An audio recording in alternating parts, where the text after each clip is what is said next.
Kama mulungi bane mudemu negatteko twebaze kitaffe Ssaabasumba Paulo Simwogerere okutuukira bino mu kitundu kya gavumenti kituufu. Njagala okwebaza manager wa Uganda Funeral Services eyampise okujja okubeera wano ate ne MC bannange mwebale nnyo mwebalire ddala. Nyakwebaza abakulembeze bawuma Sebo Daniel Kazibwe ne ttiimu yonna abava wano mwebale nnyo mwebalire ddala.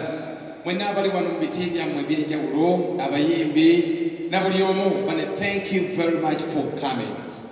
Tuli wano mu budakiika butono nnyo bwe batuwadde ate nze nga nkulu okwogera tebakunkubira naye kanneefuge nsobole okwogerayo obugambo butonotono nga bubiri busatu. Amina yakula. Nze Father Kibi Atabukidde ensangi zino mperereza Mpigi St. Joseph's Catholic Parish Mpigi kitaffe Ssaabasumba Kiyangabanga bwana mukulu era gye nvudde okujja lumondi bayita ne mujja ne mundabako. Waliwo omusajja oba omukazi yali unknown yagamba that you may be complaining about life but think about somebody who died yesterday. Ate nagenda okusoma approximately every year we lose about 56.6 million people. When you calculate, about 1.8 people die per second. Now, you may be complaining about anything in life. You may be complaining about your spouse. Now, think about those who are looking for companions everywhere. Now, complaining about nabo. Then I was a kwaba bakumba. Never know man munenga Nagamba libanga okomplaininga ku nyumba gy'osulamu nerowooza kubasula ebweru. Nagamba okomplaininga ku jaamu nerowooza kubatambuza ebigere. Nagamba nti whenever anything tries to bow you down, to stress you, you must remember to be grateful. Nagamba life is a gift, you must celebrate it, you must live it. Nagamba buli lunaku lwonna olukya olina kwebaza Mukama. Omu ku bakyala bengoberera bempulirizaako ye Oprah Winfrey yagenda ku university nga waliwo abasomesa n'abayizi n'abagamba namuzibirize n'abagamba breathe in and out 3 times. Bwebamala n'abagamba say thank you 3 times. Bwebamala ogamba thank you n'abagamba webaze Mukama nti okyaliwo, webaze Mukama nti okyali mulamu. Bantu bafa omwaka guno gwokka bantu bangi bafudde. Emyaka 3 mabega nasomanga 17,000 people died in the USA out of depression. Lumu naliyo omukyala Kate Speed yali mukyala mugagga naye yafa. Abantu bangi bafa nga mukyaliwo mwebazanga Mukama. Kyenkola everyday buli wenzuukuka nga sinalabika kintu kyonna ngamba Mukama thank you for the gift of life.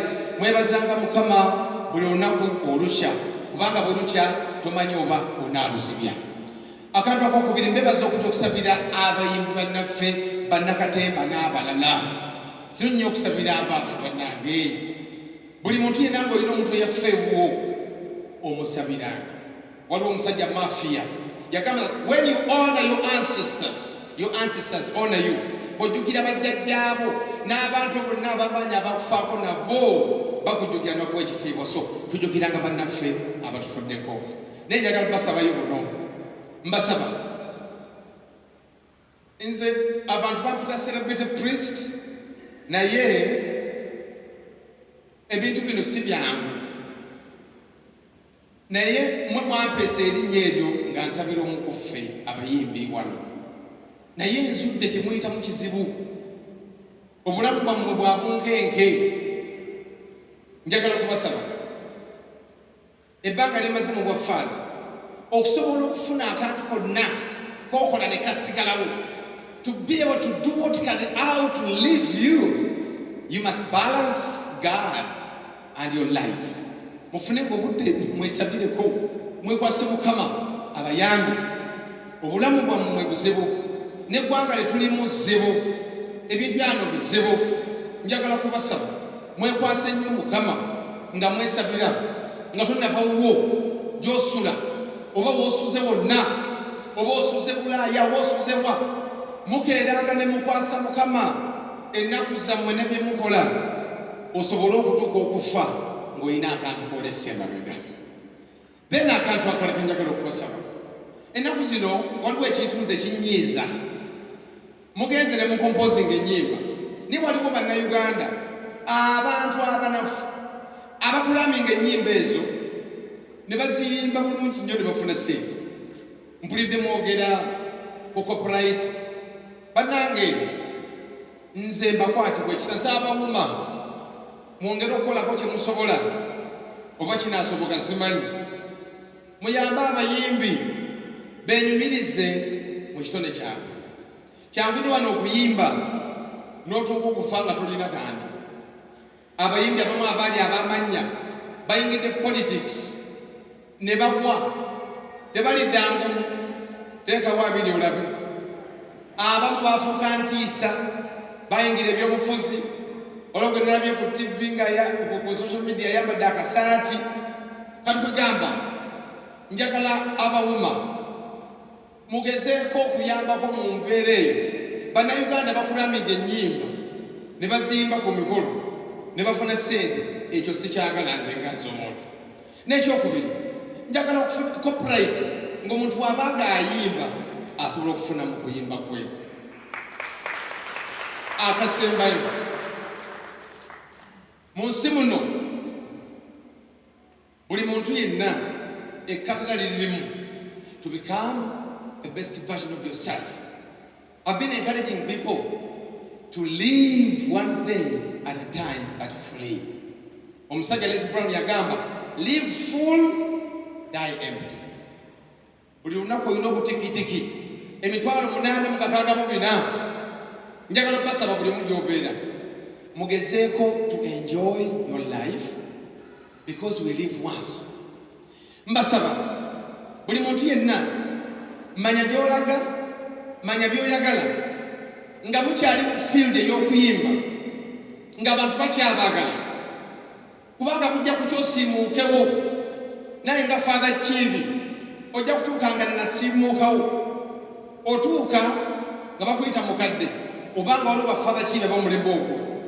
Buli muntu yenna gy'oli weyambise your time to make your presence felt.